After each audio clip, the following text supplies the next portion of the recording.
então? Olá, gente. Começamos hoje mais um episódio aí do Old School Podcast. Podcast da Associação de Ex-Alunos da Faculdade de Medicina de Jundiaí, né? A gente estava conversando aqui em off, o Dr. Ricardo não sabia da existência da associação, né? A associação começou em final de 2017 e juntamos umas ideias aí que já tinha desde o passado. Vamos formar, vamos fazer, vamos atrás de cartório, isso e aquilo. Acabamos abrindo a associação. No começo a gente estava com 6 ou 7 na nossa diretoria, né? Agora já até expandimos um pouco, já estamos com uns 12 integrantes aí na nossa diretoria. Aliás, 3 deles estão aqui hoje, né? Eu era o ex-presidente, nessa gestão atual a gente mudou um pouco, agora está o Caio, da 25ª turma. Eu sou o André Fierro, da 27ª turma. E a gente deu esse começo no podcast para a gente poder fazer um acervo audiovisual da história da nossa faculdade. Aí. A gente pega os alunos hoje em dia, a gente não vê essa consistência em comprometimento, né? Em saber como foi, né?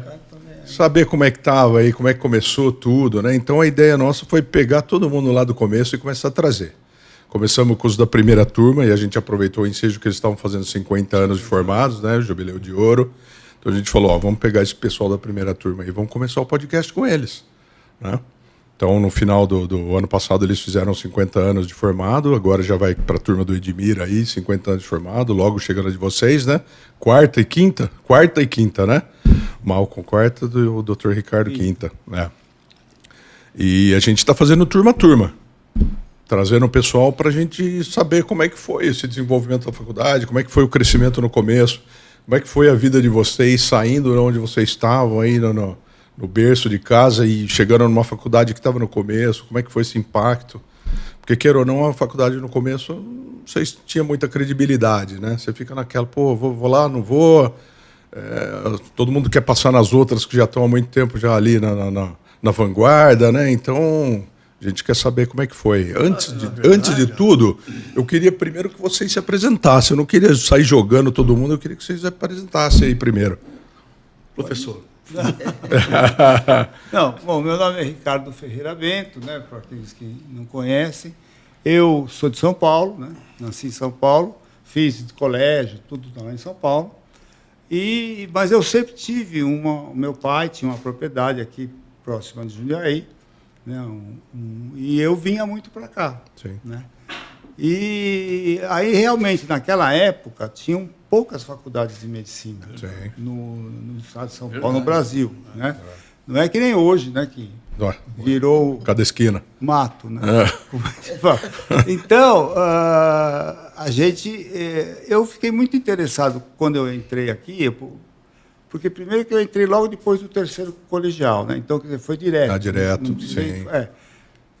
Não tinha nem feito cursinho, nem nada. Aí eu entrei aqui. Era um meninão. Quando eu entrei aqui, eu falei, por que eu não vou ficar aqui? Daí eu fui me informar da faculdade e realmente tinha professores de alto gabarito aqui. Porque como era perto de São Paulo, existiam muitos professores da USP, até da Paulista, de vários lugares, né? E um dos fundadores da faculdade, como é que chamava? Nelson Instrutor.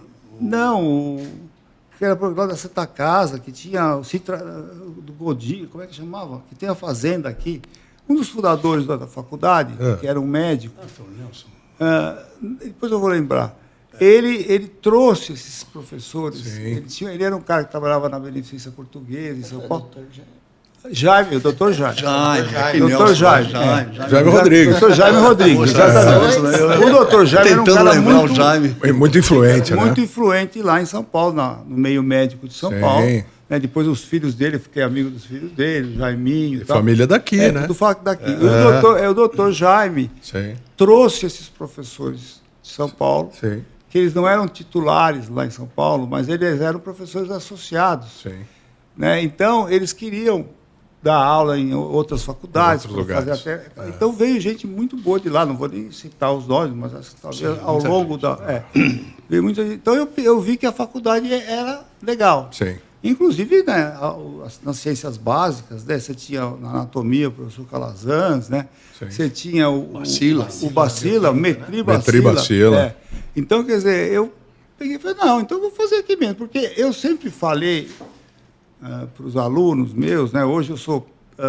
aí eu saí daqui, quando eu acabei a faculdade aqui, fiz a prova de residência no Hospital das Clínicas, entrei na residência lá, no Hospital das Clínicas, da otorrino do Hospital das Clínicas. Aí, acabando a residência, eu fiz um fellowship de 2 anos em Zurique, com um professor lá, Hugo Fisch, que era um cara muito bom de ouvido, eu gostava da parte de ouvido. E aí voltei para São Paulo, e eu sempre fui um cara da carreira acadêmica. Né? Então, eu tinha, lógico, consultório, porque você só na carreira acadêmica é difícil você viver. Se segura, né? Com os salários que tem. Sim. Mas eu me entrosei na carreira acadêmica, fiz doutorado, livre docência, e depois eu fiz concurso para professor titular na USP, e eu sou atualmente professor titular de otorrinolaringologia da Faculdade de Medicina da USP. Então, eu tenho vários alunos de Jundiaí, sim, vários residentes, ex-residentes, pessoas de Jundiaí que vão lá, e eu sempre, meu coração... Bate forte. Sempre bate forte quando um desses caras vão lá fazer concurso, ou querer participar, querer fazer um estágio. Que legal. Eles têm as portas meio abertas comigo, porque eu sou daqui da casa. Né?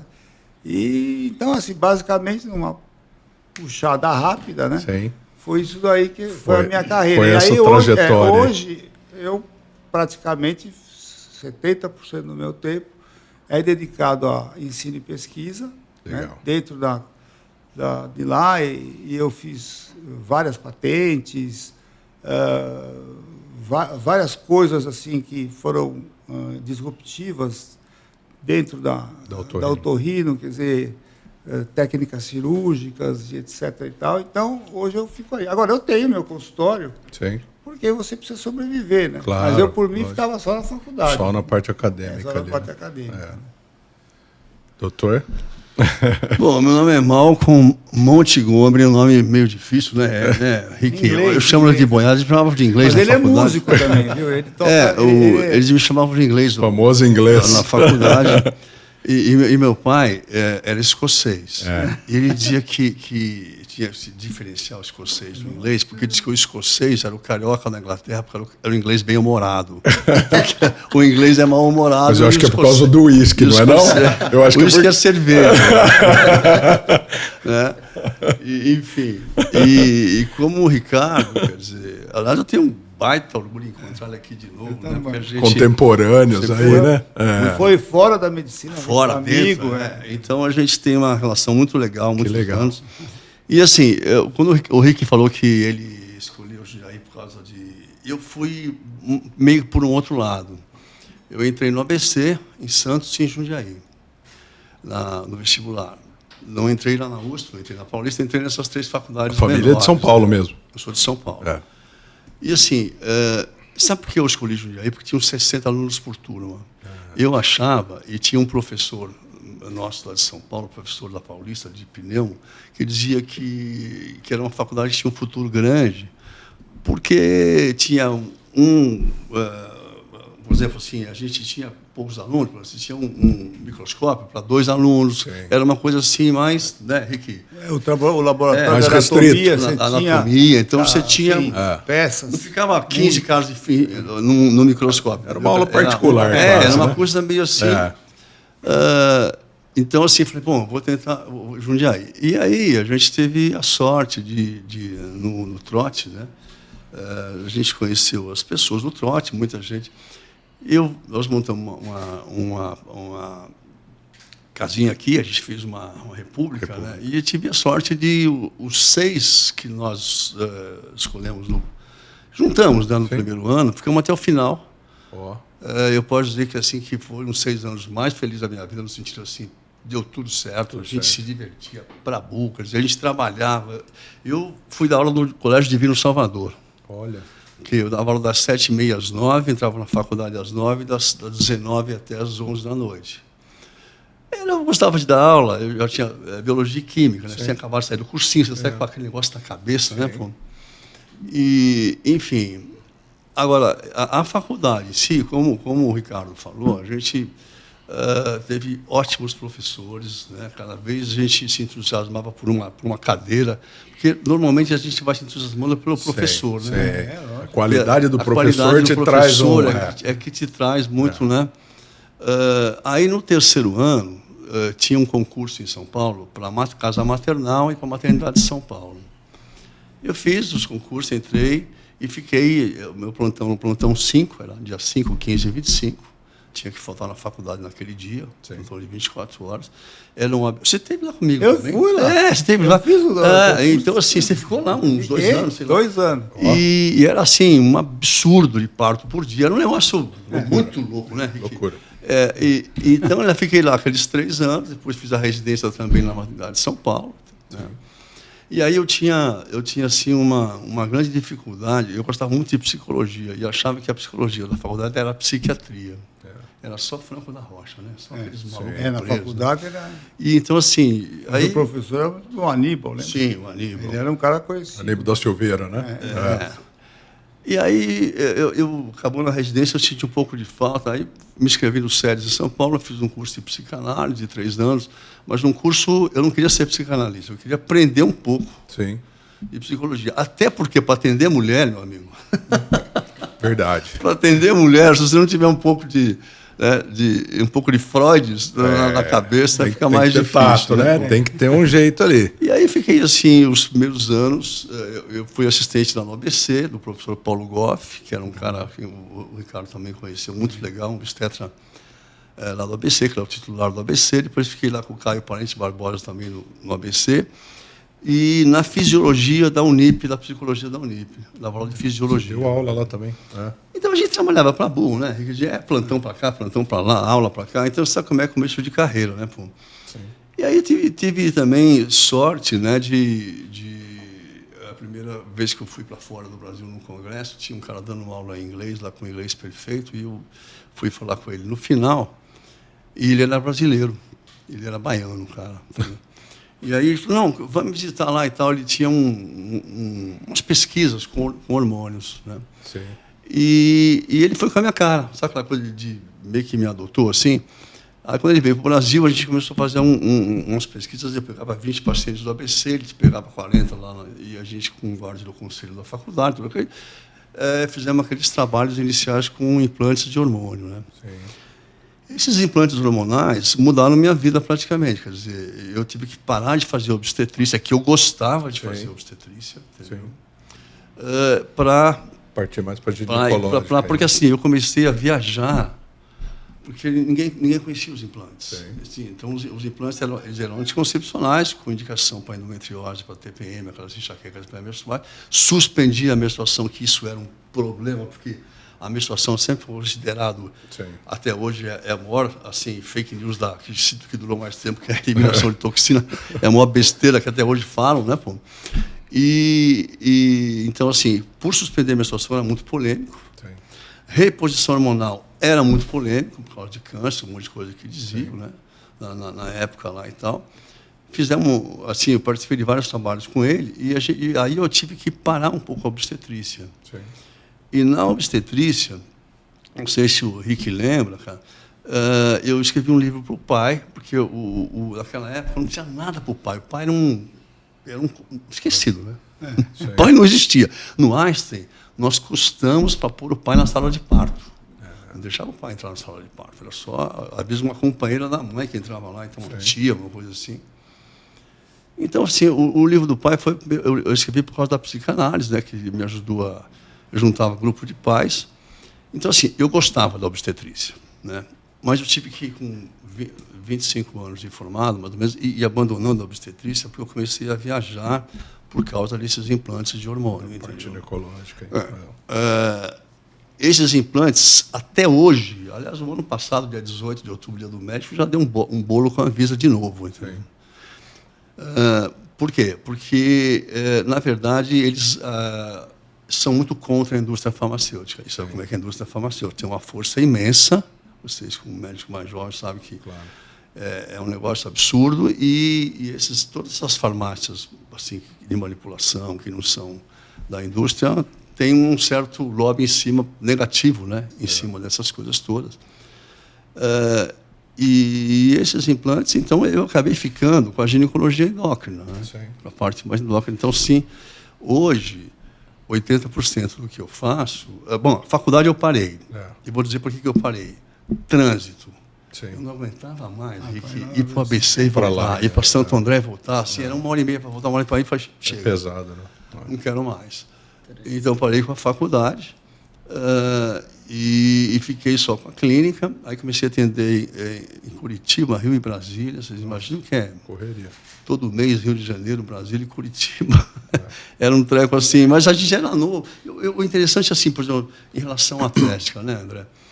O Ricardo que fundou a Atlética.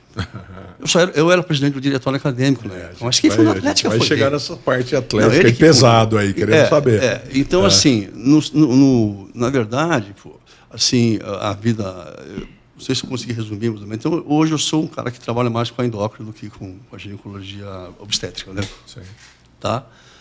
E eu acho que posso parar por aqui, né? Só uma apresentação. Escrevi alguns livros para ler, alguns livros para...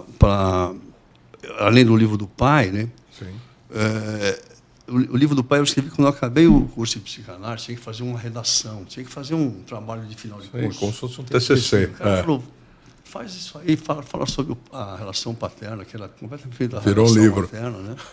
E aí virou um livrinho, e o livrinho foi muito bem, porque eu tinha um monte de amigo obstetra, nenhum tinha livro para o pai. Sim. Aliás, 2 anos depois que eu escrevi, o Rony Fon, aquele cantor, escreveu um livro chamado Mãe de Gravata, que ele também foi um pai sozinho, assim, criou as filhas sozinho.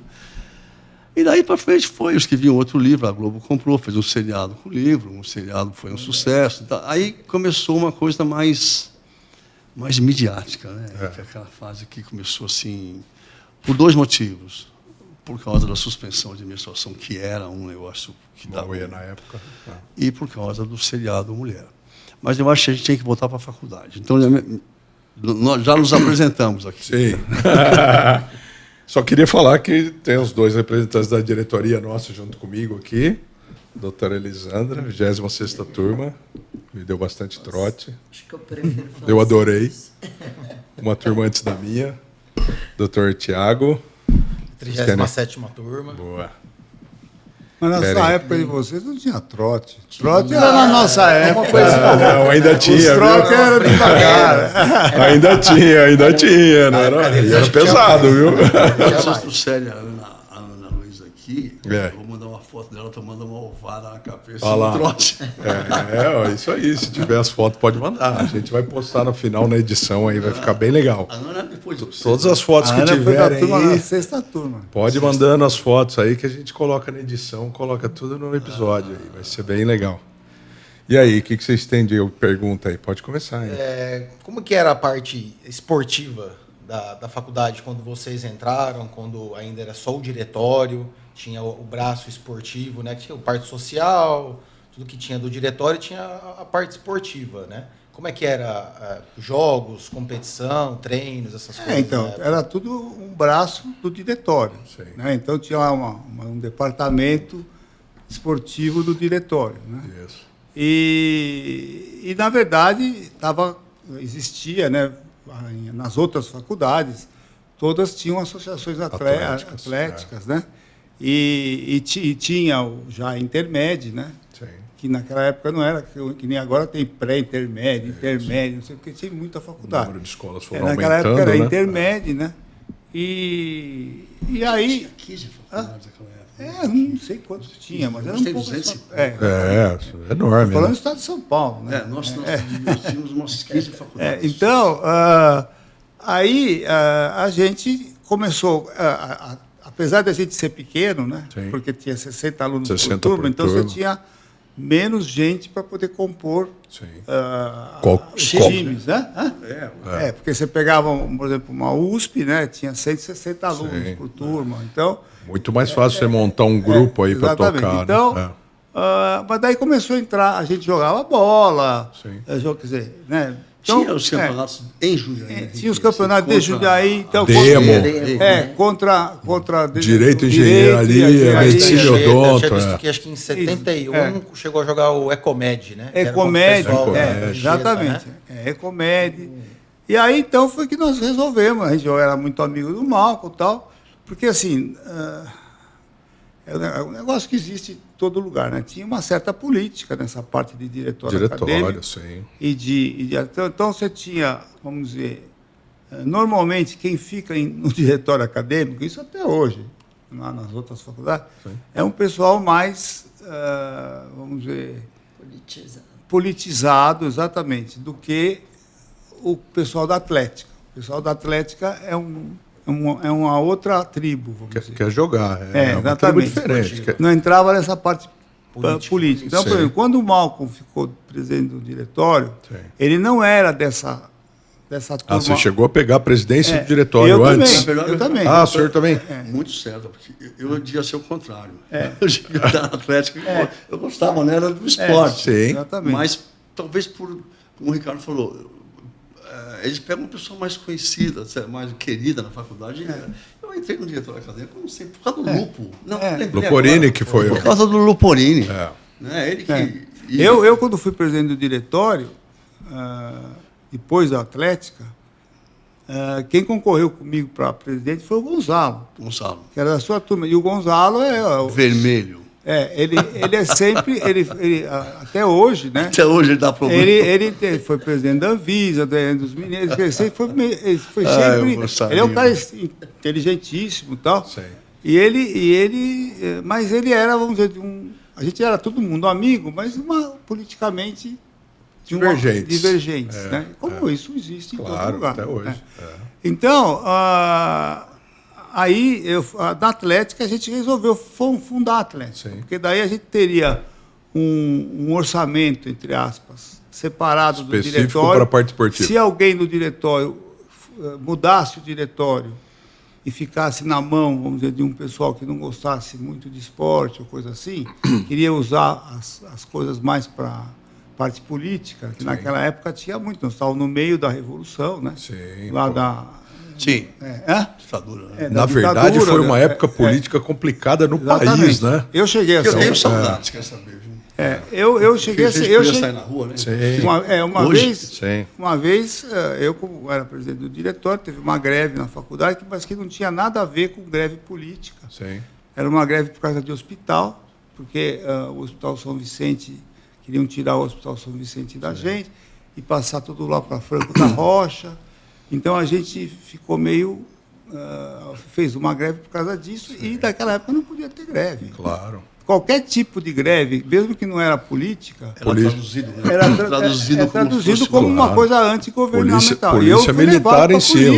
Entendeu? Fiquei preso. Capaz do exército vinha, tá? Eu fiquei aqui na companhia, no tiro de guerra. Né? Se chamava tiro de guerra antigamente. Né? Mas aí eles perceberam que a nossa greve não tinha nada a ver. Inclusive, eles até ajudaram depois, o pessoal do exército. Ajudou nessa questão política. Sim, para compor a parte esportiva. Para compor essa parte dos hospitais. Para não ter a pena. Sim. Né, Bom, aí... então, a gente fez a Atlética meio que por causa disso, né, para poder ficar com um orçamento próprio. E aí a gente fazia tudo aquilo que a gente teve que fazer no começo. Era rifa, todo mundo doava o dinheiro, porque a faculdade não dava dinheiro para garear fundo de alguma maneira. Então tinha que comprar como é que chama? Os uniformes. Aí, por exemplo, nas intermédias tinha beisebol. Beisebol era um negócio que ninguém jogava. Quase ninguém jogava. Então a gente teve que aprender a jogar. Eu aprendi a jogar beisebol para poder ir da WO. Então tinha que comprar as luvas. O negócio, os tacos. Olha aí, a gente achou que o primeiro time de beisebol tinha vindo na... Não, eu aprendi a jogar beisebol, até gostei de beisebol. E assisti o jogo de beisebol porque... Os treinos eram muito engraçados. O beisebol é chato de assistir, mas é gostoso de jogar. Então, bom, aí tem então tudo, né? E aí começou a entrar na faculdade, quando ela fez a quinta turma que eu era, ainda não tinha formado ninguém, né? Quer dizer, ainda não. Aí depois, né, começou a entrar as pessoas pessoas esportistas, caras muito bons, principalmente na área do basquete, né? Marcel. O basquete, a nossa faculdade não perdia para ninguém. Geraldo. Então, quer dizer, né? Então tinha o Marcel, tinha o Geraldão, tinha o Ailton, entendeu? Fora o outro pessoal que compunha lá. Bira também. Então, no futebol de salão, né? Principalmente o Malcolm jogava. Futebol de salão a gente ganhava tudo. Ganhava, tudo. Então, quer dizer, aí ficou gostoso. O Atlético era um negócio muito gostoso. Era junto ali, perto, tinha aquelas casinhas na frente da faculdade. Hoje são ambulatórios. E a gente ficava ali e passava o dia ali. Como a gente era de fora da cidade, era a nossa vida, era ali. E ficava os amigos, a gente ficava amigo, todo mundo ali. Porque, por exemplo, quando você faz uma faculdade na cidade que a sua família mora, etc., você termina a aula, você vai embora para casa e você tem seus amigos lá que é fora. Quando mora fora, fica melhor. Na República, mora fora, né? você fica amigo, você tem que arrumar os seus amigos ali da faculdade. Então, foi por ali que começou. E aí nós resolvemos fundar, né? Sempre com o negócio de pedir chapéu na mão, vai na prefeitura, vai não sei aonde, você entendeu? Mendicância, famosa mendicância. Fazia churrasco, beneficente, não sei o que, bom. Os homens têm um sítio demais. Então. O sítio dele virou... Eu tinha um sítio aqui, né? Que virou sede. Do meu pai. Era a sede de campo. Então a gente tinha lá, tinha campo de futebol, tinha quadra de tênis, eles jogavam. Então, né, tinha... Os caras que jogavam tênis, né, bem, tinha o Ricardinho, o Pupo, né? Pupo Nogueira. Hoje é eu mesmo era um cara que jogava bem mais tênis. Ou menos. Tal. Então, quer dizer, aí tinha o Sandoval, lembra que era ortopedista? E que a gente ia jogar todo mundo lá na fazenda, não sei o quê. Bom, aí, então foi assim que começou. E realmente a Atlética, eu fiquei muito orgulhoso, né? Sim. Que o ano passado, né, quando eu soube que a Atlética, que aqui vocês ganharam. Pela primeira vez a Atlética conseguiu que a faculdade subisse para a intermédia. Subiu lá para a intermédia, etc. e tal, e o pessoal me contou, né, e eu lembrei, passou para a minha cabeça. Vocês sabiam, mas Jundiaí era a única que não tinha subido ainda. A única, de todas as faculdades. De todas as faculdades dessas mais antigas, Jundiaí ainda era a única que não tinha jogado a intermédia. Passou todo o filme disso aí na minha cabeça, né? Sim. Do começo do negócio todo, né? Que legal. E eu não sei se hoje ainda são 60 alunos por turma. Não, agora já subiram. São 120, agora dobrou, né? 120. Então fica mais fácil, né? Mais time, para você fazer os times e tal. Não, mas quem lutou pela Atlética, quem fundou a Atlética, quem batalhou foi o Ricardo. Ele brigou. Tinha um foco e ele era... Um carinho especial. Determinado, quer dizer. Então, assim, porque, na verdade... A maioria era, sabe, mas ele tinha foco. Né? Quer dizer, não, vou chegar. A pré-intermédio, eu lembro que a gente, aliás, é um orgulho meu até hoje, eu conto essa história até hoje, jogamos contra o Sócrates. Lá em Ribeirão. Ele estava em Ribeirão, onde jogava no time da faculdade de Ribeirão, na pré-intermédio. E ele não estava no Corinthians ainda. Ele estava no Botafogo de Ribeirão. E ele jogou meio tempo só, porque os caras começaram a bater nele demais. É verdade. E aí tiraram ele para não machucar. Entendeu? O time profissional já saca o cara ali e falou: vai machucar uma estrela aí, pô. Caramba, cara, que coisa. E os jogos do bolão eram divertidos também. Tinha torcida, tinha aquela coisa. Né? Sim. Vôlei também, no vôlei também era legal, né?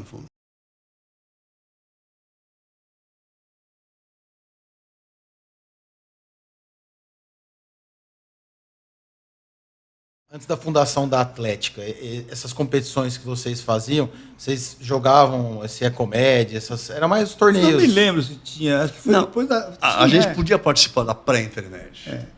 Como que vocês viam, assim, vocês estavam na faculdade, mas naquela época já existia, já tinham os jogos. Já tinha. Mas vocês não participavam. Como é que vocês viam pouco, isso? A gente participava, assim, aqui com a Anchieta. Mais local. Mais local. Na cidade. Mas a gente depois, assim, alugava o ônibus para ir jogar não sei aonde, aquela bagunça no ônibus.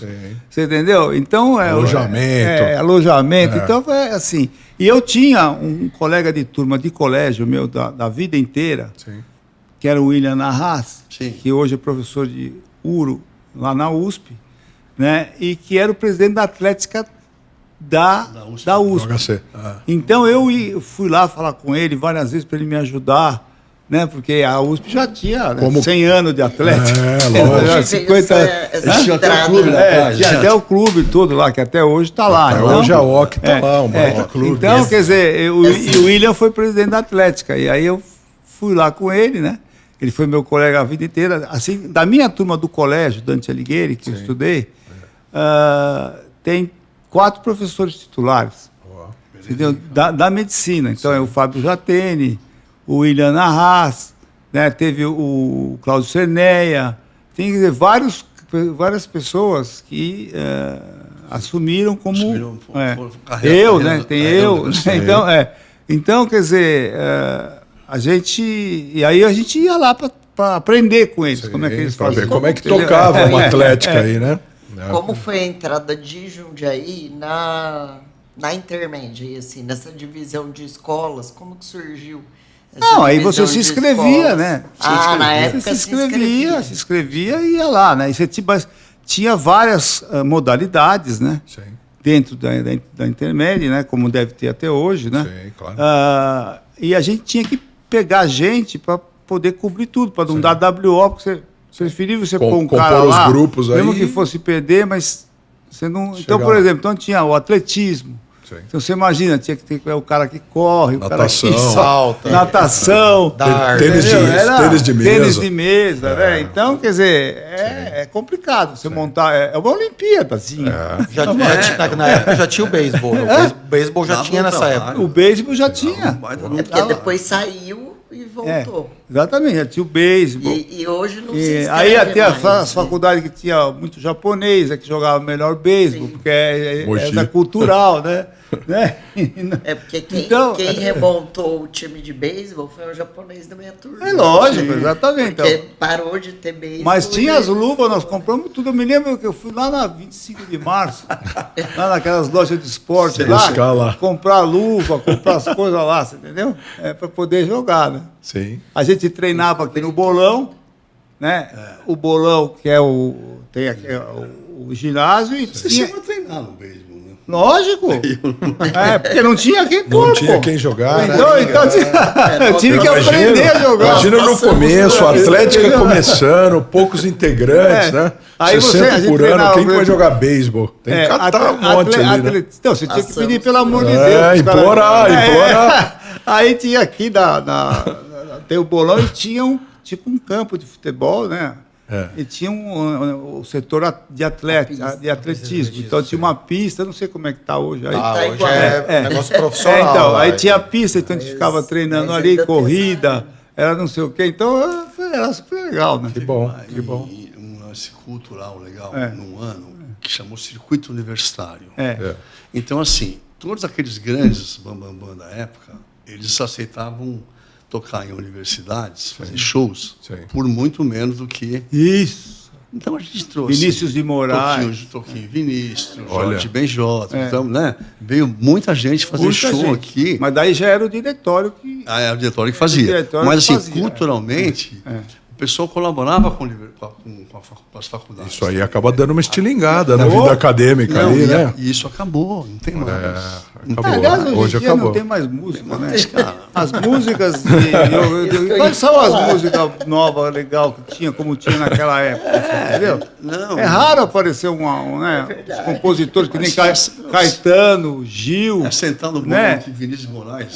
Você tem banda, você toca só as músicas antigas, não toca não? Mas ele é bitomaníaco. Então. Ele é bitomaníaco. Eu gosto de Tom também, gosto de Vinícius, mas eu sou bitomaníaco. Então, você tocou uma das festas aqui, não foi? Tocou. Eu fui. 30 anos? Eu ia assistir, ele toca nos restaurantes lá em São Paulo. Ele vai lá. Eu vou lá e ele toca Beatles, né? Ele acha que ele é o John Lennon, né? Eu tinha 3 sonhos na infância, né? Ou ser o John Lennon, o Pelé. E minha avó falou assim: não, isso é muito pra você. Vai fazer medicina. Agora, o filho dele, o mais novo, jogava muito bem, lembra? Futebol. Não, futebol, o filho dele só não foi profissional. Era craque. Eu acho. Jogava bem. Ele jogava bem. Nossa. Sim, a gente... Eu sempre gostei de esporte, né? Até me arrebentar aí. Quando eu me arrebentei... Então, mas eu acho que a medicina ela tem que correr junto com o esporte, né? Eu acho que nessa época aí vocês trouxeram a atlética, ainda com aquela ideia de mens sana e corpore sano. Tinha um corredor. Tem um esporte de lado ali, né? Sempre tinha um cara que corria, tinha um nadador bom, sempre tinha, aparecia os caras. Aparece. A primeira competição atlética fundada, né, 16 de abril de 74, aí no livro de 40 anos diz lá que a primeira competição que foi, vocês ainda estavam na faculdade, foi em 75 em Mogi das Cruzes, né? Sim. Foi, primeira pré-intermédia. Como é que foi participar dessa primeira pré-intermédia? A gente alugava o ônibus para levar a turma, aí tinha lá que arrumar o alojamento. Então normalmente ficava todo mundo dormia.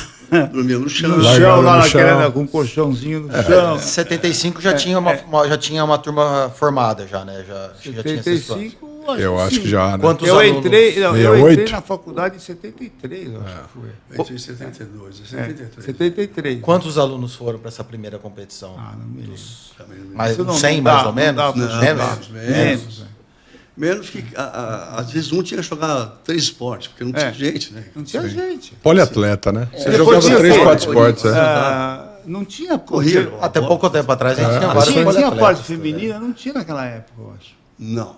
Não tinha como tinha agora. Então, quer dizer, tinha na faculdade, vamos dizer, tinha uma porcentagem de mulheres. Então, a gente tinha menos, né? Sempre menos Hoje gente. está invertendo. Hoje está invertendo. Mais mulheres que Hoje tem mais mulheres que Hoje nós. Jundiaí sofre por essa inversão. Você quer só saber? Jundiaí, né? Essa turma de agora, desse ano, 120 alunos, tem 40 meninos. Como é que você vai achar 40? Olha, De 40 caras, o esporte masculino nosso hoje sofre. A gente é tudo levado pelo feminino ali. Nenhum trans. Na faculdade. Porque aí complica. Aí já complica, aí já muda. Você viu que foi aprovado a cota para transexual na Unicamp. Na Unicamp, eu vi isso. Bom, lá na Faculdade de Medicina da USP também, hoje já passou. As mulheres já passaram na graduação. Sim, muito mais do que homens. Na residência de otorrino, que eu sou o chefe, tem 10 residentes, né? 8 são mulheres. Entendeu? Então, quer dizer, elas dominam mesmo. Sim, mas dominam. São mais inteligentes. São mais inteligentes, é isso aí. É isso aí, ué. E como é que foi chegar lá nessa primeira competição, Jundiaí lá? Como é que foi? A gente tinha tudo aquele negócio dos hinos, né? Quando nós fomos preparados, tinha tambor, já tinha tudo. Vocês levavam, atualmente, não sei se vocês sabem, as atléticas têm os bandeirões. Elas levam os bandeirões, penduravam os bandeirões. A gente levava, eu Tinha mandei bandeirão, foto, eu cara. acho, pra você, André. O quê? A foto? Da torcida. Eu acho que não, da bandeira não. Da bandeira, não? Acho que não. A gente tinha tudo isso aí, né? Eu tinha aqueles hinos que vim tinha até um procurar palavrão, né? Que nem tinha, é igual. E o Zum Zum surgiu aí, né? Acho que foi depois. O Zum Zum, que é um... Não. O pessoal tinha garra, Thiago. Tinha que ter garra, pô. Você não tinha gente. Tinha que ir. Os que iam, tinham que ir com tudo, entendeu? Quer dizer, tentar se suplantar. a gente fazia o possível para ninguém beber no dia anterior. Imagina. Sabe? Imagina, segurar os caras para não beber no dia anterior, quer dizer, para jogar no dia seguinte. Então, não era uma concentração, mas era uma pseudo-concentração. Porque... Mas vocês já tinham uma divisão, tipo, quem cuidava dos uniformes, quem... Assim, patrimônio... Não tinha funcionário. Porque a gente não podia contratar um funcionário, não tinha dinheiro para contratar um funcionário. Vocês já dividiam dessa forma, né? A gente Na competição. A gente fazia tudo. Dividia. Mandava lavar a roupa em casa. Mesmo porque eram poucos componentes, né? Osório. O dono do bar. Osório, seu Osório. Seu Osório. Osório. Veio, falei que vinha, agora ia vir. E a gente mandava, às vezes, dava para a mulher dele lavar as roupas, A pagava, roupa para treinar, para jogar. Olha. Lembrei agora. Olha só. Seu Osório, né? Seu Osório. Vai surgir. O diretório ele já tinha um símbolo. Quando vocês fundaram a Atlética, o que vocês pensaram? Em seguida, eu acho que o símbolo da Atlética. O máximo não. Parecido, porque como chamava Afonso Bovero, né? Isso, mantiveram o nome, né? Mantivemos o nome, assim como é lá. Sim. Então, eu acho que a Ainda maioria é da assim. faculdade... Uma ou outra muda. uma outra muda, mas a maioria acompanha o diretório. Né? Sim. E assim, se na época vocês imaginaram, por exemplo, tem outras faculdades que adotam os símbolos dos animais, a maioria era tudo caveira. Caveira, a nossa era mais pro lado da caveira. Sim. E quem que foi que desenhou aquele primeiro que depois a gente estava conversando antes? Vocês lembram qual que foi a ideia? O que aquilo lá queria representar? Mas que quando eu cheguei já tinha o desenho, não me lembro. Que desenho. Não. Era um crânio com uma peruquinha, assim, né? Parecia uma peruquinha. Eu tenho até uma caneca ainda. Tem, antiga, tem aquela caneca isso. que tem o osso. Tá a coluna. Isso, o Luporini mandou uma foto no grupo outro dia. O Lupo tem tudo, essas coisas. O Lupo tem tudo Lupo disso. deve ter tudo. Luporini tem tudo. Que, aliás, vai ser o próximo episódio, Luporini e Reinaldo. Aliás, vai ser antes do de vocês. A gente está gravando aqui, mas o deles é antes. Ele quebrou uma garrafa na cabeça do juiz. Fala pro Lupo se ele... O Lupo do juiz de futebol aqui no corpo. Ave Maria. subia na mesa de bar e fazia um discurso arrotando. Nossa, tem cada história dessa. Ele Eu desceram... tenho cada história. Porque eu dava aula. Ele desceram a Francisco Teles arrotando o hino nacional. Cada história que eu já ouvi. O Lupo era uma figura à parte, o Luporini. Eu lembro de uma história que eu dava aula à noite no Divino, né? Em Salvador ali, e chegava em casa, e era o único que trabalhava. Então eu chegava em casa, já estava todo mundo 11 e pouco. Um dia eu chego em casa e vou deitar tudo, porque normalmente tinha alguém acordado. Um baita silêncio. Baita silêncio. Falei, gente. Não está certo, né? Talvez tinha um balde em cima da porta, você abria a porta. Algo errado, não. Então, assim, foi interessante porque o final da história. Porque eu fui deitar, senti um negócio frio na perna, um treco assim. Falei, gente, aí levanto, o Toninho dormindo do meu lado e tal, levanto e tinha uma perereca. Eles puseram uma perereca na cama. Aí, eu fui dormir de novo. Eles puseram umas 7 ou 8 pererecas. Eu fiquei a noite inteira. Tirando o sapo da cama ali. Meu Deus. E claro que eu acordei mais tarde. E eles já tinham ido para a escola. Eles disseram assim, um bilhetinho para mim. Deixamos para você os animais de estimação. Deixaram um bilhete para mim. Eu fui sair de casa, tinha um cavalo velho pastando lá no pasto, ali em frente à nossa casa, aqui na Vila Arens, né, nossa república. Né? Sim. Aí eu falei, não. Puxei o cavalo. Catou o cavalo e levou. Pus para dentro, amarrei na cama do Dante do cachorro. Amarrei o cavalo no beliche dos dois. Aí quando eu entrei na classe, eles faziam assim para mim. Tipo a pererequinha, né? Aí mandei um bilhetinho. Também deixei um bichinho para você. Nossa, o cavalo lá dentro amarrado. O cavalo tinha derrubado o beliche, tinha feito, evacuado no quarto inteiro, quer dizer. Bom, bichinho também, não? Bichinho tranquilo aí. Bichinho. Essa república o cara chega no quarto e tem um cavalo amarrado no beliche. Máfia. O quê? A república deles se chamava máfia. Da máfia. Máfia, olha. A gente falava que assuntos sérios só se falava no centro cirúrgico. Assunto sério é centro cirúrgico. Pronto, saiu dali, é só muito legal. bagunça. Outra coisa que era muito interessante naquela época é que, por exemplo, no hospital não tinha residente. Né? Então, o que acontece? Estava começando, nós, internos, vamos dizer, faziam tudo. Né? Sim, botava a mão, né? Botava a mão, porque hoje o interno, no máximo que ele faz é colher uma urina lá. Entendeu? Fazer uma história ali. Exatamente. Então, porque tem os residentes, tem os fellows, tem não sei o quê. Entendeu? Todo mundo tá pondo a mão antes, né? Então, exatamente. Agora, aqui não, aqui a gente fazia tudo. Né? Claro, acho que a vantagem no começo é isso. Eu cheguei a fazer até raquidiano. Sim. Eu operava a hérnia, eu trabalhava aqui nesses hospitalzinhos, dava bico de plantão. Eu ia sala de espera, quando estava muito cheio, vinha aquela caixinha, né? A caixinha. Puxava o papel e tinha, na época tinha aqueles atores mais famosos da Globo, então o pessoal falava assim, Vera Fischer. O pessoal ficava procurando a Vera Fischer. Procurando a Vera lá. Na sala de espera tinha Tarcísio Meira. Né? Nossa Senhora. A melhor dessa sala de espera foi da máscara. A máscara. Quando apareceu aquelas máscaras, sabe uma que parecia assim? Pele. Que parecia uma pele. E colava na pele ali, o látex colava. Cheia de bereba, de coisa assim, né? Era um velho. Era um velho, né? Aí o cara tava com o avental, né? Como é que chama aquele grandão? Tinha 2 metros. Como é que chama? Não me lembro. Então tinha o Gelli, sei lá. Ele Aí tinha os caras botavam a máscara, que o avental branco, o avental, né? E já pegava a ficha, abria assim a portinha. Com a máscara com e o avental. Máscara, e chamava José da Silva. Aí a turma olhava aquele negócio, e quando eles levantavam e começavam a sair. Devagarzinho. Porque era meio escuro para a sala de espera. E o pessoal ia saindo, tipo, só ficava cálculo renal. O resto... Quem estava sofrendo. As dores, as cólicas intestinais... Quem realmente estava sofrendo, ficava. Agora, na Atlética, a gente desenvolveu muito essa amizade, né? As amizades lá. Sim. E as bagunças, né? Quer dizer, por exemplo, ele estava falando negócio, tinha o ônibus, né? Então ia o ônibus, né? E aí um dia nós paramos numa churrascaria, o ônibus da Atlética, quer dizer, o ônibus do Atlética, alugado lá. Sim. Né? Mas era todo mundo. Paramos numa churrascaria dessas de rodízio, que só tinha nas estradas. Nas estradas, antigas. Hoje em dia antiga. tem tudo essas. Hoje tem tudo canto, né? Paramos lá e os caras falaram, não, nós temos que lesar, tem que comer pra cacete.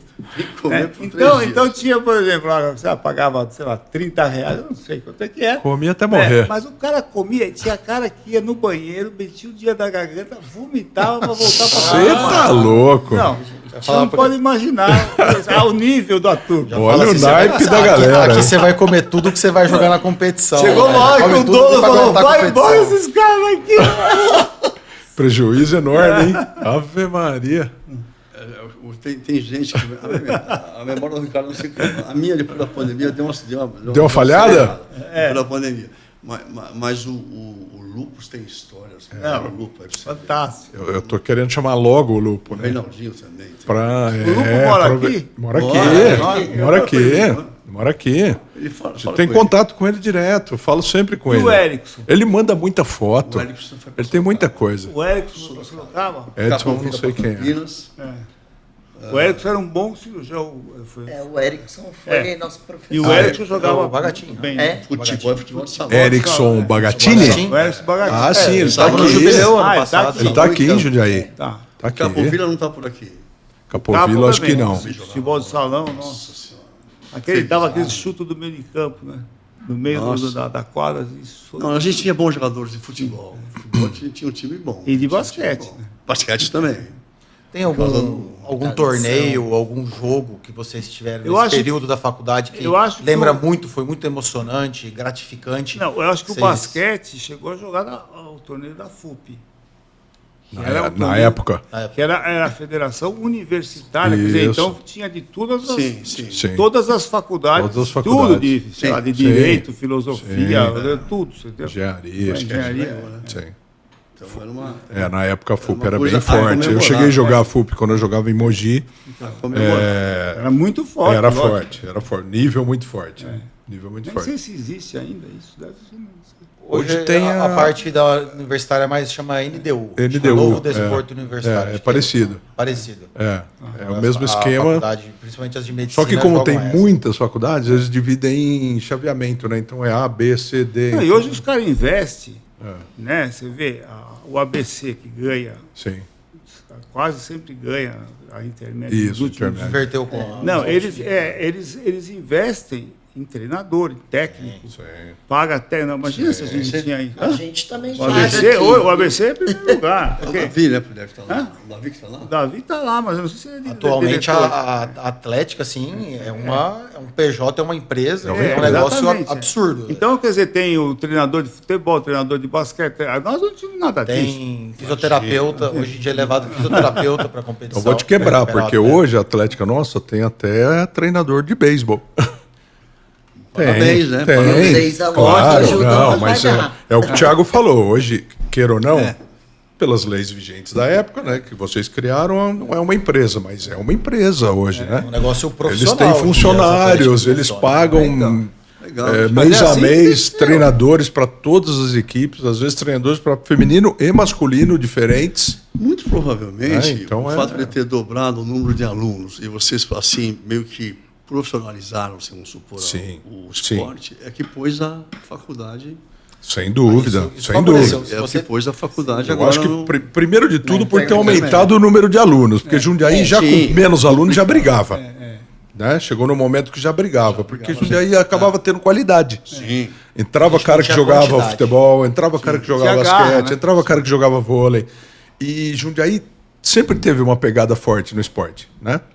Então, a ideia que a Atlética tem hoje é justamente tentar moldar isso aí em cima desses atletas que entram. Só que hoje em dia a gente está perdendo essa qualidade. Eu acho que acaba subindo mais pelo número de alunos do que pela qualidade. A quantidade, se você for ver, o número de títulos que a USP tem é devido à quantidade. Você pegava as faculdades, na época ela tinha menos de 100. A USP tinha 170 e pouco. Eles ganhavam pelo número. Tinha, naquela época, na USP, tinha a MacMed, né? Sim. Era o Mackenzie USP. e as faculdades. Faculdade. De medicina, quer dizer. Sim. E o Mackenzie era tudo. universidade. Era a Universidade Mackenzie, né? É verdade. E a USP encarava a MacMed. É um catado de vários cursos só exatamente. contra a medicina. Ainda tem MacMed? Não.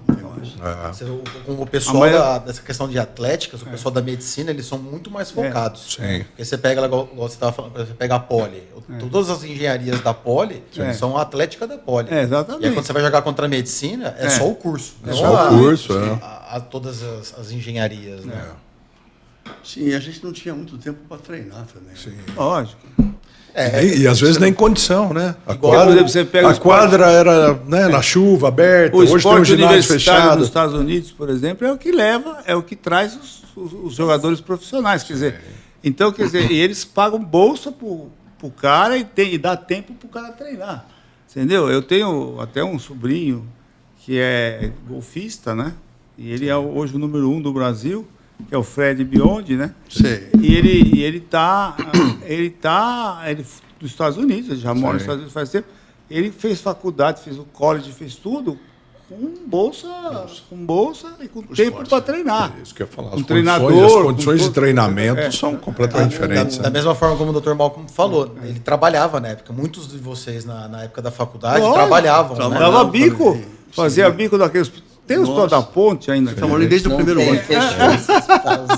Meu amigo estava... Você sabe que essa história, Rick... Na época que eu entrei ainda tinha um hospital. André, do Divino Salvador, dos padres, que era um colégio que eu dava aula, que era do lado da faculdade ali. Eu ia a pé para a faculdade. Eles foram no interior, pegaram uma menininha lá para jogar basquete para eles, né? Eu ficava olhando a menininha jogar ali, ela ficava horas... Mandando bola. Sabe quem era? Paula. Paula. Aí, ó. Paula, Magic Paula. Eu ia falar da Paula. Que hoje, até hoje, todo mundo sabe. Ela saiu dos Divinos Salvador. Saiu daqui. Paula e a Branca, irmã. Sim. Sem dúvida. Elas eram bem do interior de São Paulo. E os padres foram lá e puxaram ela para Jundiaí, entendeu? Jundiaí, você tem razão. Tem um lance legal com o esporte. Tem um histórico esportivo fenomenal. Fora a família do Marcel, né? Marcel e Mauri, campeão pan-americano. O pai deles é nome de ginásio aqui, pô. O pai deles dava aula de educação física para todo mundo, era dentista na região. O Geraldo, tadinho, o Geraldo morreu novo, né? O Geraldo, né?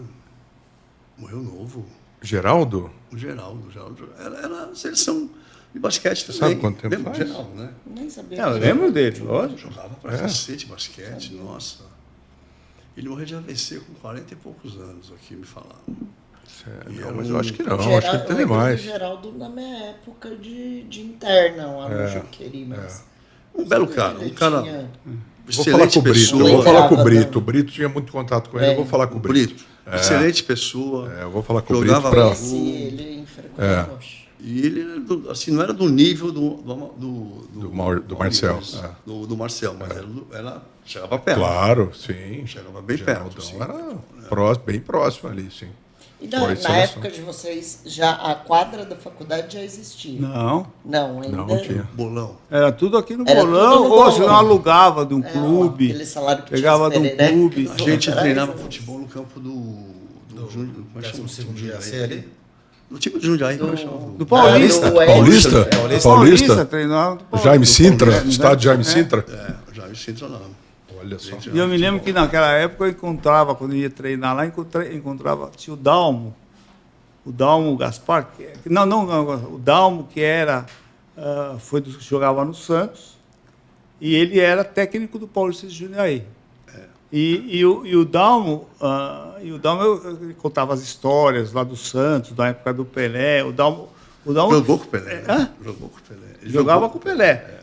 Quando teve o jogo Santos e Milan no Maracanã, que era final do campeonato que o Pelé não pôde mundial, jogar, que o Pelé não pôde jogar. O Almir acabou com o então, jogo. o Almir acabou com o jogo, que é aquele louco. E o Dalmo, aí teve um pênalti, chovendo pra caramba, e todo mundo saiu assim, ninguém eu Dalmo conta, todo mundo virou as costas, assim, ninguém teve medo de bater o pé. E ele era o capitão do time, ele foi lá, botou a bola assim, ele falou, e aquela chuva, ele falou, o Maracanã cheio, ele viu um goleirão enorme, assim, ó, que parecia um goleirão enorme. Ele falou, eu fechei o olho, saí correndo, fechei o olho e deu uma bica, ele só viu.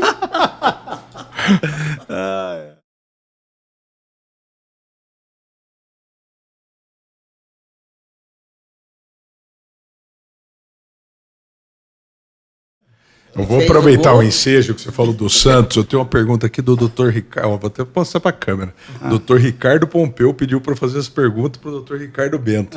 Ricardo Pompeu, eu estou rindo também. Sei. Ele não pode estar aqui. Ele falou: pergunta para o Dr. Ricardo se ele ainda quer ser presidente do Santos Futebol Clube. Graças a Deus, não. Eu já fui conselheiro do Santos.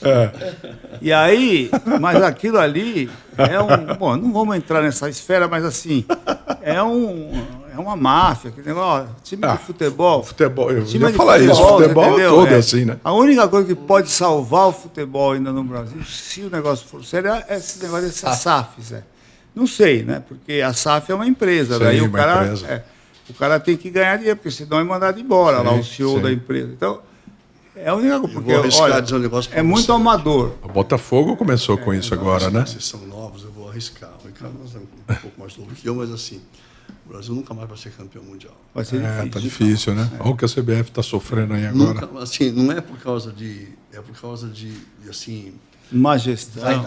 Vaidade. Qualidade do atleta, né? De tudo. Caras, eles têm uma vaidade que não jogam mais em equipe. Sim.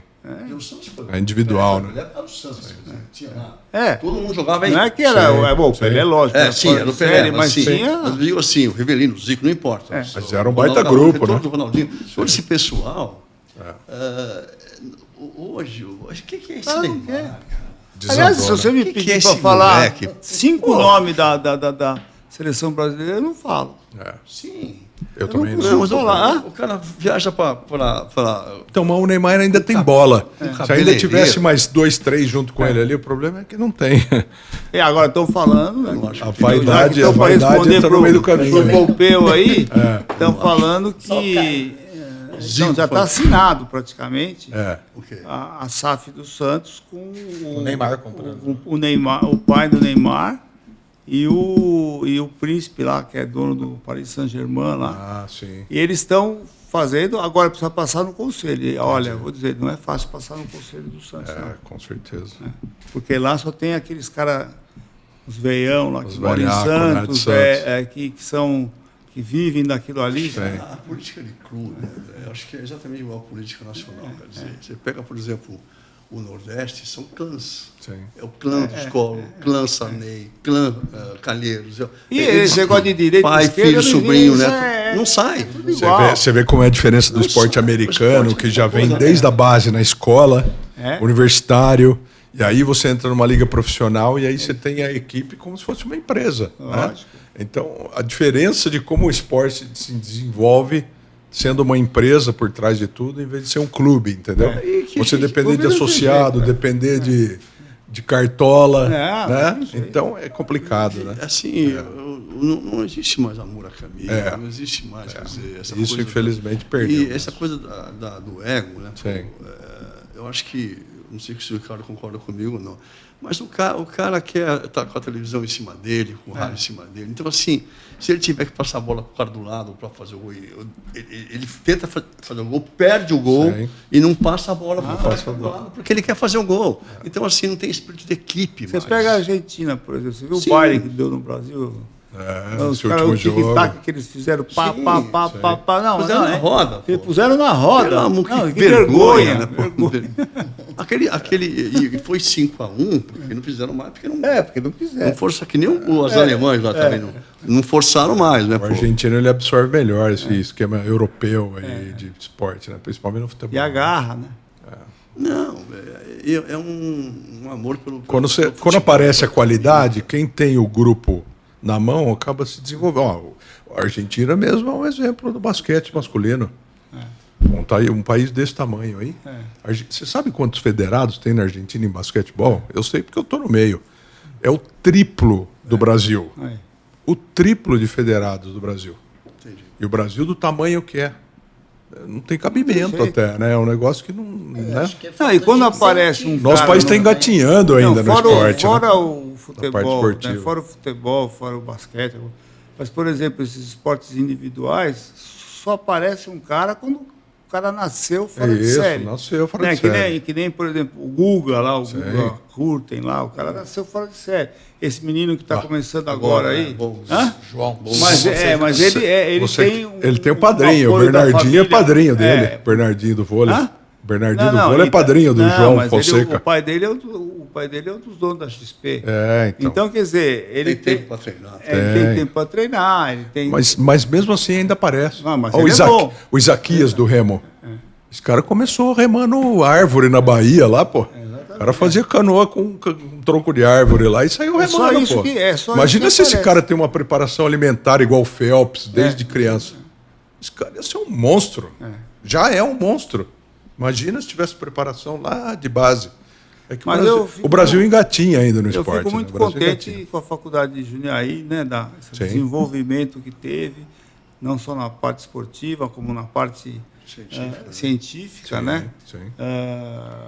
Porque realmente eu vejo lá a turminha que vai para fazer residência lá comigo lá. Eu vejo que eles são muito bem preparados, muito educados. Sim, a base é boa. Você entendeu? A educação que tem, etc. E tal, porque isso hoje, o médico tem que ter uma postura, né? Ele tem que ter, infelizmente, eu acho que Jundiaí soube manter isso durante os anos, né? Ainda é uma faculdade muito bem conceituada, né? E hoje, por exemplo, infelizmente, né? Você pega nas faculdades públicas, de forma geral, caiu muito... não o nível científico, os caras são inteligentes, os alunos são bons, mas assim, o nível educacional, cultural deles e a forma que eles se apresentam, entendeu? O cara, esse meu sobrinho, o médico tem que se apresentar de uma maneira... Esse meu sobrinho que deu aula aqui, o Richard, ele não deixava entrar na sala de sandália havaiana e camiseta assim. Imagina. Hoje lá os caras vão assistir, de bermuda. Vocês conheceram o seu Oswaldo Willifer? Os dedos fora. O seu Oswaldo Willifer não deixava a gente entrar de bermuda na faculdade. Lembra do seu Oswaldo? Gravatinha.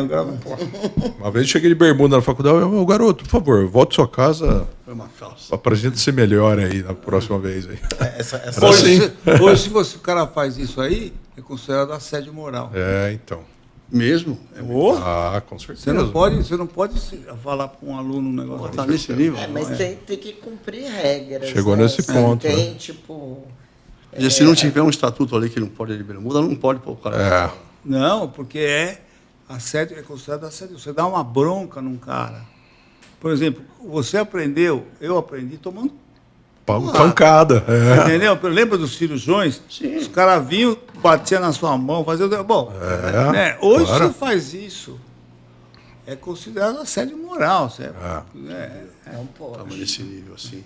Mas tem regras, não, por exemplo, se no laboratório tem que entrar de jaleco e sapato fechado, tem que cumprir a regra. Mas daí é por causa você pode até dar a desculpa que é negócio de Anvisa, disso aqui. Sim. Agora, o que acontece é que quando você chega, por exemplo, numa visita na enfermaria, tá? Eu tomava cada chupada dos professores, né, quando você fazia alguma coisa errada, e eu nunca mais esquecia. Né? Então eu aprendia desse jeito. Hoje, se você faz isso, se você dá uma bronca num cara, grupo, na frente do grupo, é considerado assédio moral. Você sabe que isso, na minha opinião, acho que isso atrapalha muito o desenvolvimento do próprio aluno, né? Porque não tem mais hierarquia, a hierarquia vai se perdendo. Então a hierarquia que existia dentro da própria especialidade. Eu vou me desgastar. Então. A pessoa que está lá em cima acaba não querendo se desgastar e aí vai tirando o pé. Esse tirar o pé vai fazer com que o cara aprenda menos e assim é uma bola de neve reversa, entendeu? Entendi. Eu estou fora da faculdade faz uns 12 anos, então Não sabia que estava nesse nível. É porque hoje, não sei se lá na USP também eles chamam de prof, ou eles ainda têm o professor. Não, eles chamam de professor ou prof, mas sei lá. Prof é até um cara carinhoso. A Elisandra é uma que pode. A Elisandra ganha de causa aqui porque ela ainda leciona. Ela está dando aula de ginecologia e obstetrícia lá em Santo Amaro, né? E você vê o pessoal como é mas assim, as faculdades. A diferença hoje, né? Você tem que ter um tato maior com o aluno. Infelizmente, eu sou professor de uma escola pública que é considerada uma das melhores da América Latina. É a melhor da América Latina, ranqueada, né? Mas eu vejo que daqui a alguns anos as escolas privadas vão começar a passar as escolas públicas. Como aconteceu, por exemplo, em economia e administração, que a GV, o INSPER, etc., passou a ECA, a ECA não, a FEA, né? FEA. Em direito, você tem a São Francisco, mas já tem um monte de faculdade de direito particular que está subindo. Mackenzie, entendeu?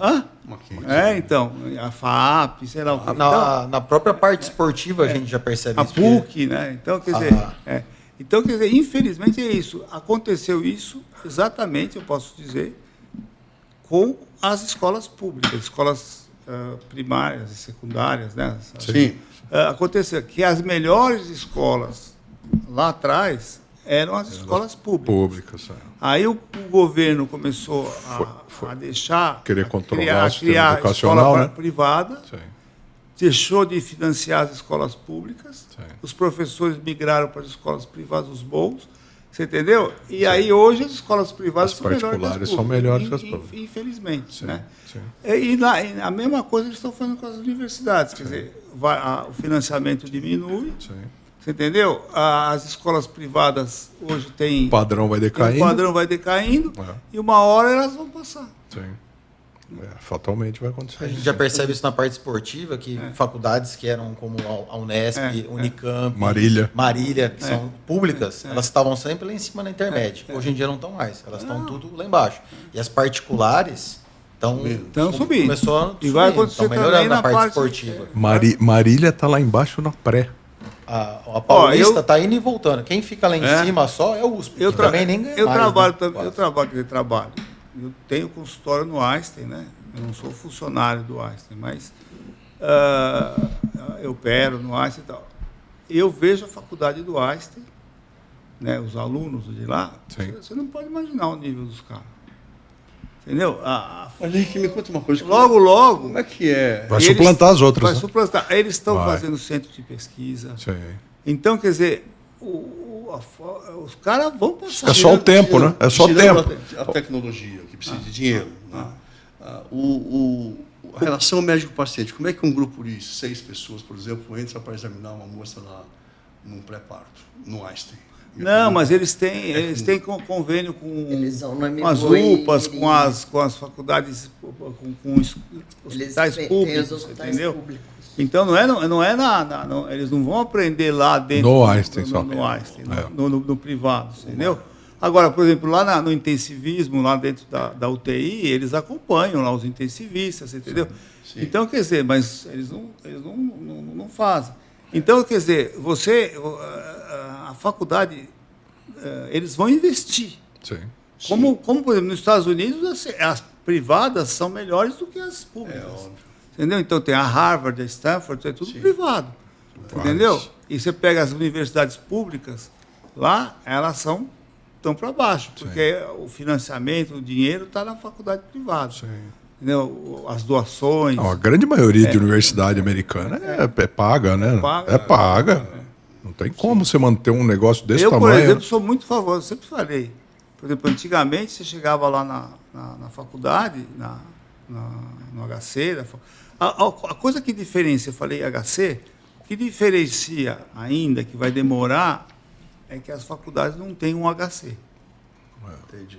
Você entendeu? O HC, ele é a minha único. pergunta é exatamente essa. Entendi. Como é que o Einstein, com toda a tecnologia... Eu entendi onde você quis chegar. Pode chegar num... É a única coisa que não tem... A única coisa que eles não têm é o HC. Porque você fazer o curso teórico, Você pode fazer, você contrata professor, claro, faz o curso teórico, não tem problema nenhum. Até aqui nessa mesa dá para fazer. Agora, você tem um hospital como o HC, sim, que você vê de tudo.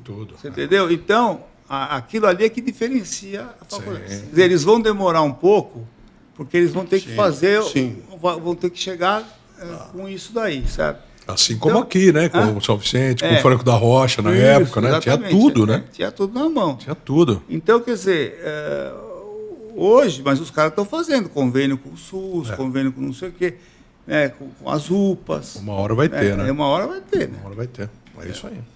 O desenvolvimento chega, né? Enfim, eu perguntei isso porque o Macedo fez uma queixa para mim, um cirurgião. Macedo, que opinou o Bolsonaro. Que ele pegou alguns alunos em volta de um paciente dele. Ele ficou muito bravo, eu fiquei chateado. Eu fiquei chateado, não. Eu percebi isso aí, o seguinte, eu já fui internado no Einstein. Eu, tá? E aí eu me lembro que eu tive um linfoma. Tá? E esse linfoma, graças a Deus, era um linfoma localizado, né? E não era sistêmico, tá? Então, eu curei. Né? Mas quando eu estava internado, cheguei a fazer transplante de medula, cheguei a fazer quimioterapia, rádio, etc. Quando eu estava internado lá, às vezes vinha uma preceptora, que era uma médica, e falava assim, eu posso apresentar o seu caso para os alunos? Quer dizer, eu estava internado com particular. Acho que foi isso que aconteceu. Você entendeu? Então, assim, eu falei, olha, eu sou professor universitário, por mim, você pode... Mas, assim, eu não quero me expor, né? Claro. Né? Eu não quero me expor, então eu prefiro que você não faça isso agora, não sei o que tal. Então, mas eles vêm e perguntam para o paciente, entendeu? Mas agora não, agora eles estão fazendo tudo meio fora. Tem coisas, tem hospitais, eles têm postos de saúde, hospitais do SUS que eles abarcaram, né? E aí, mais alguma coisa, hein? Acho que atléticas coisas a gente... No quesito diretório acadêmico, nós tínhamos um jornalzinho, Lembro? E nesse jornal, eu lembro que o Gonçalo, ele falou, o Gonçalo, era da minha turma, um cara extremamente muito inteligente, mas totalmente comunista. Bom, mas isso é uma opção dele, né? E não existia nenhum tipo de briga.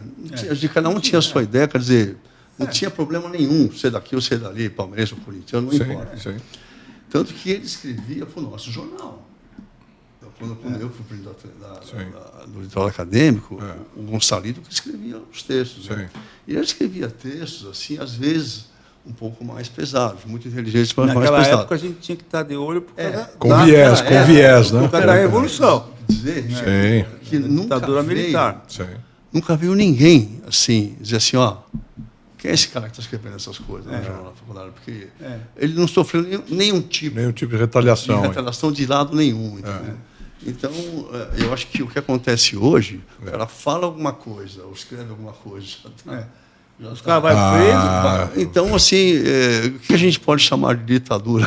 Quer dizer, parece que a coisa está muito pior hoje o Gonzalo, do que antes. Né? Gonzalo, por exemplo, o Gonzalo foi diretor do CHC, do Instituto Central do Hospital das Clínicas, e eu posso atestar que ele foi um excelente diretor.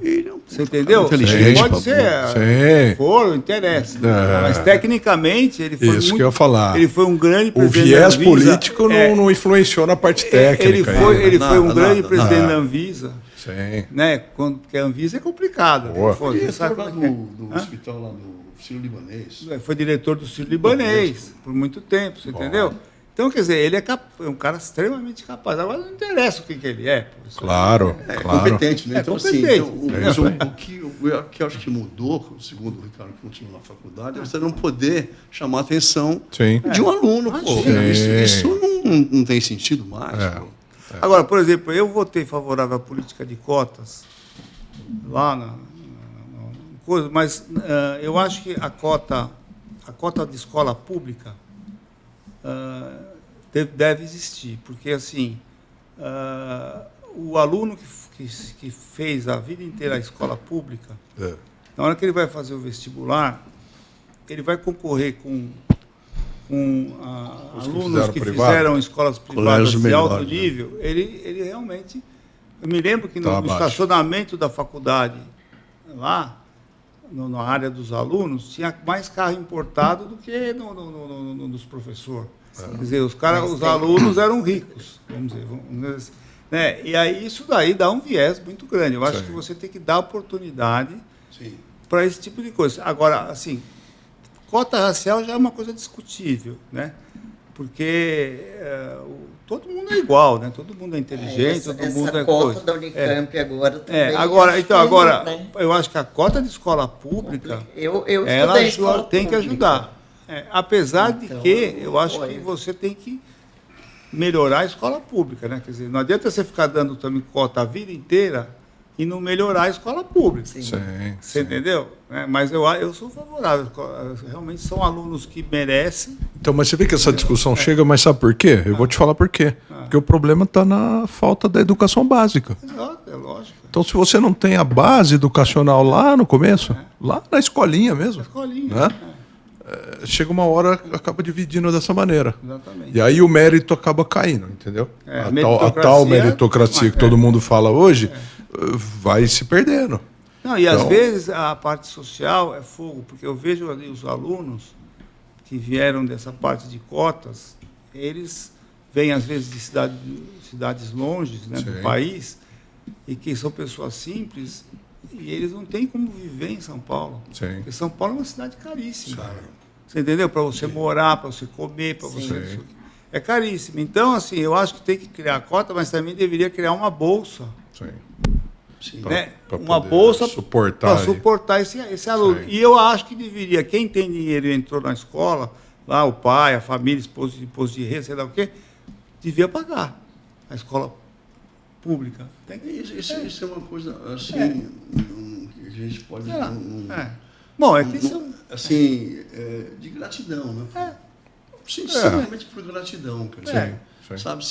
Você pagou a escola privada a vida inteira, aí o cara entra na escola pública lá, na faculdade pública que é a melhor, por que ele não vai pagar? Alguma coisa?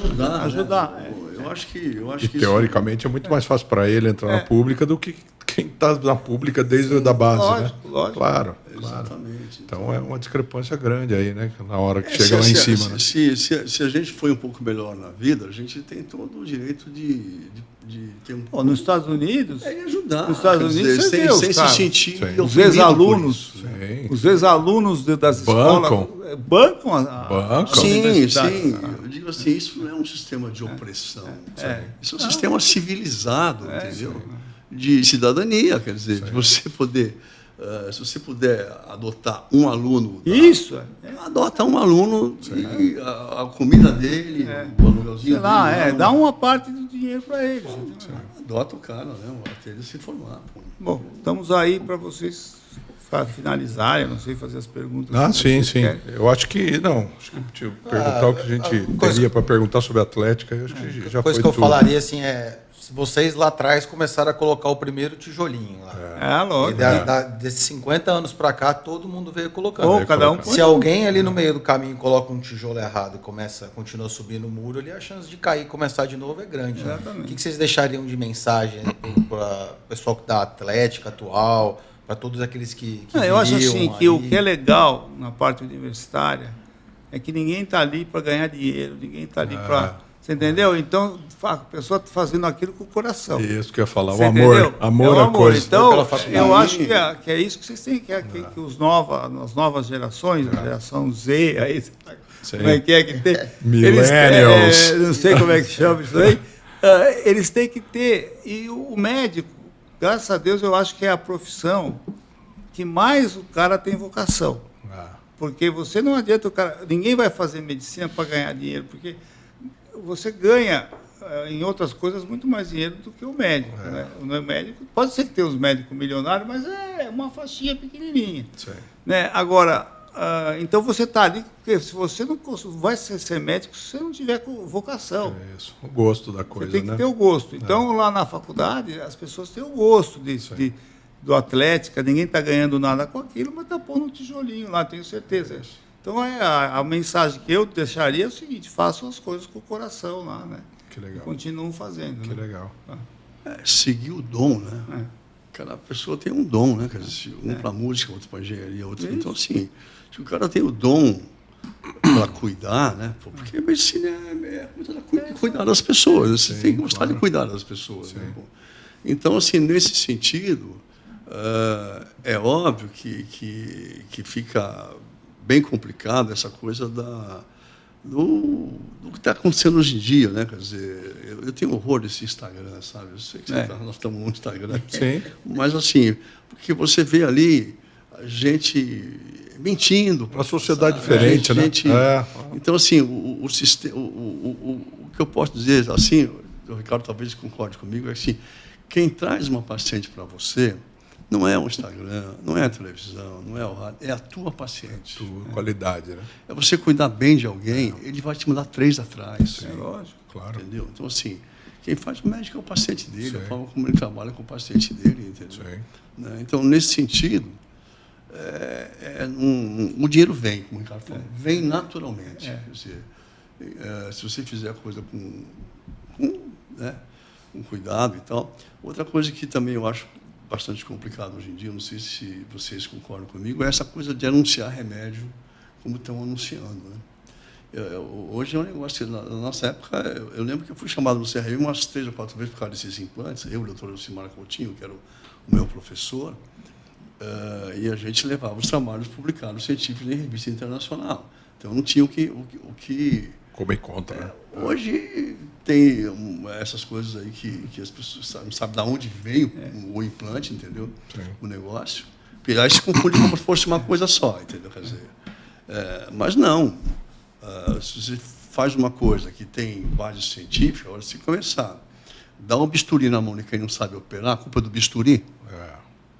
Não é do bisturi, quer dizer, a culpa é de quem está com o bisturi na mão, entendeu? Então, que as escolas, né, continuem reforçando bastante essa coisa da seriedade que o Ricardo falou, né? Quer dizer, o médico tem que ter uma postura, né, Ricky? Uma coisa assim... Essa parte ética... Uma seriedade, né? Ética, isso, uma então, seriedade assim, em cima da medicina, né? Porque se você for entrar nessa de propaganda, pode esquecer, cara. Uma coisa, faculdade não faz aluno. Se o cara tem o dom e é bom, ele pode ser uma faculdade pequena, ele vai se destacar lá na frente, entendeu? Vai se destacar. E também essa coisa de realmente entender que quem faz sucesso de um médico é o paciente que ele cuida. Sim. Sem dúvida. Certo. Legal. Talvez levando esse carinho para dentro da atlética, igual ele falou, da parte esportiva, eu acho que é o ponto principal, né? Você trilhar esse caminho com carinho, né? Sem dúvida. Levar o carinho. Você ter, posso falar uma palavra aqui? Tesão mesmo em fazer aquilo. Isso aí, vontade. Ele é um cara que o Ricardo fazia com o negócio da atlética, que ele se virava. Porque sabe que a gente tinha energia naquela época, a gente não tem nada, né? Mas tinha uma energia, a gente fazia, dava aula, jogava futebol, treinava, fazia o diretor acadêmico, a gente estudava, e, enfim. Não, e com vontade de fazer, né? Não cansava, né? Não, não a gente cansava. fazia com um baita com tesão tudo. Isso aí. Quer dizer, isso aí. Acho que o tesão é justamente isso, né? Fazer com que você faça isso repetidas vezes sem cansar. A gente tinha, vamos dizer, prazer em fazer aquilo lá, prazer em organizar atletas, prazer em organizar os jogos, prazer em... Então, isso dava para a gente E depois você vai fazer a mesma coisa quando você for um profissional. Claro, dentro da sua área.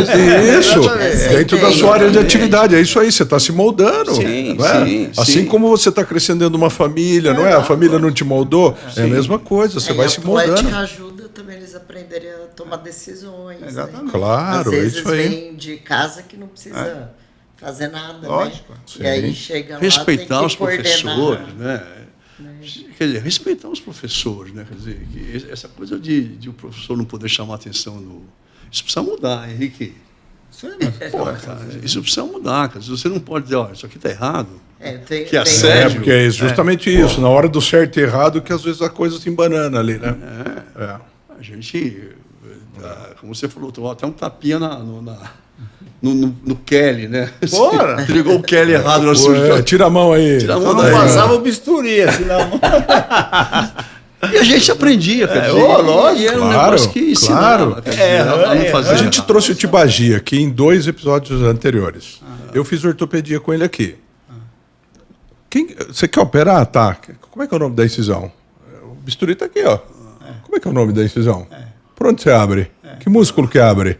Por onde você entra? Então, que nervo que passa aí? Você não souber. Você não sabe? Você quer um bisturi como? Olhando aí. Então, não tem conversa. Não tem conversa. Tem que ser assim, né? Porque você vai operar como daí? É o que você falou. Nosso professor de ortopedia foi o Amatuzzi, lembra? O Amatuzzi. Ele falou bem do Amatuzzi aqui. Mas é isso. Nós tivemos ótimos professores, ótimos. E como é que chamava o professor que tinha...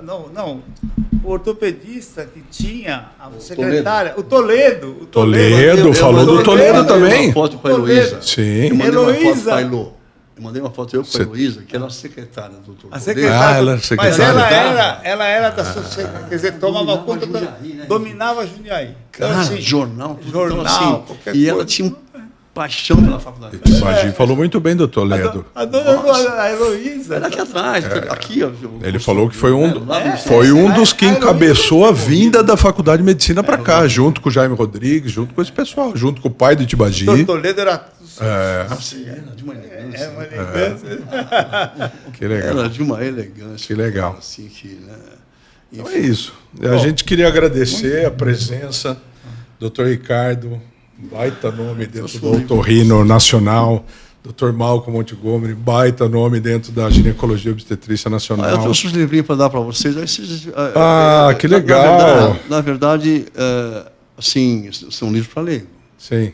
Eu tenho 2 livros técnicos de ginecologia, mas não tinha no consultório. O técnico a gente deixa para a GO. E esses aqui, isso aqui é uma palestra que a gente faz com a banda, uma palestra musical. Olha que legal. A gente faz tocando.